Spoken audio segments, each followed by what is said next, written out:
What is going on, bro Seth? I hope that you guys are doing good, because I'm doing good. Today's a nice warm day. A lot of short shorts out today, man. It's lovely.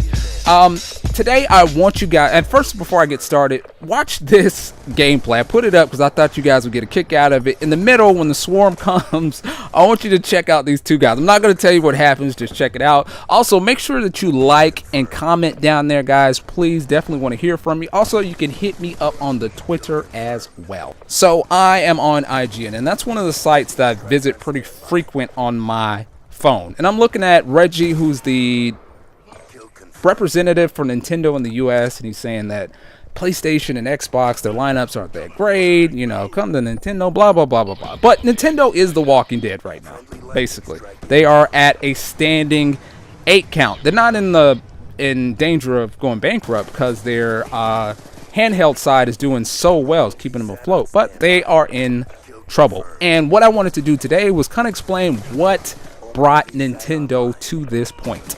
So I know most hardcore gamers have heard of the video game crash in the mid 80s. And if you haven't, let me give you a brief rundown. So Atari is one of the best selling consoles early on in the generation. So Atari didn't know what they didn't know. So sooner or later, developers kind of found out that, hey, if we pay somebody to manufacture our cartridges and distribute it, we don't have to pay Atari anything. We can make our own games. And voila, the third-party developer was born. And the first one, so you guys know, was Activision with Pitfall. And Activision went along later to purchase Call of Duty. So that's where you know them from. So once Activision does this, then a lot of other developers start doing this. And then, you know, these shade tree guys, these mom and pop guys, just all these people start making games, and the quality just starts going down and down and down because there's nobody watching or quality controlling or checking any of these games. So once they hit the market, people were just posting stickers from other games on the cartridge, so they were tricking people into buying their stuff, and all of this crap started happening. So sooner or later, people got burned on so many games, they stopped buying games. So games started piling up.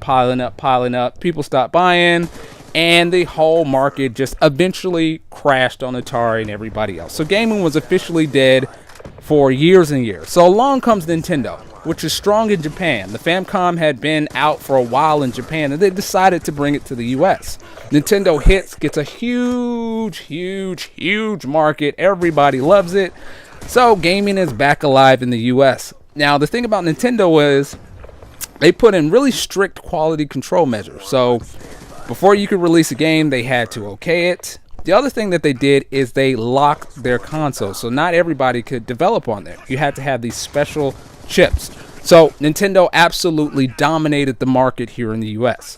So along comes all these developers. Everybody's flocking to Nintendo because you have to go through them. And Nintendo has all the leverage. So they just strong-arm all these developers into these really bad contracts where you couldn't develop for other systems, or if you were developing for another system, the game couldn't be released for, you know, years down the line, and it had to be on Nintendo first. So, you know, people were kind of fed up with that. And the other thing was Nintendo's consoles were locked, so you had to have these special chips in order to play the cartridge on their console. And Nintendo had sole control over who got what and how many you got.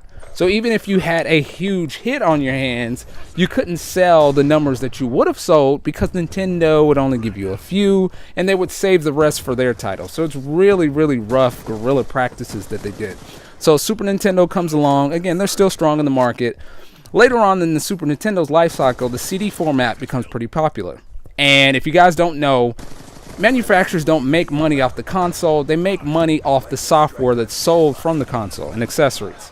So the CD format's pretty popular. So Nintendo goes out and they commission somebody to make them a CD drive. About 80-90% of the way through, it's almost complete.